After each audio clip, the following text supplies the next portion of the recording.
So our next step after offer is accepted is escrow. I decided to take notes so that everything would be clear. Escrow is a neutral third party that collects documents from both sides to make sure there is nothing wrong with the transaction and everything is smooth sailing. They also check for any things that don't add up and they will highlight them so that we can get them taken care of. So we have to get the full agreement to the lender. So whichever lender you decide to choose, whoever gets you pre-approved or whoever you decide that is going to be your preferred lender for the transaction, for the purchase of the house, they are going to lock the rate and they're going to go over your mortgage monthly payments, which include property taxes and insurance. After that, the next part is the earnest money deposit to escrow. Escrow is going to contact you with directions to wire the money over to them securely to make sure there is nothing that goes wrong with the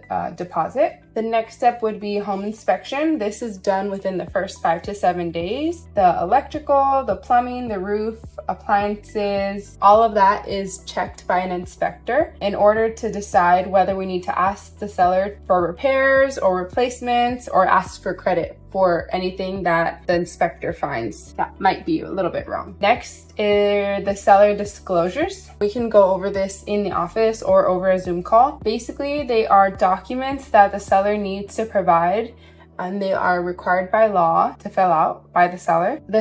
They include 2 documents, seller's property questionnaire and the TDS, which is the transfer disclosure statement. In the TDS, they must describe anything that is not operating or there is a challenge with. And then we would also tell the inspector about anything that are on these documents. And then next 2, they're not always necessary, but they are highly recommended, the termite report and the main drain out line check. The termite report shows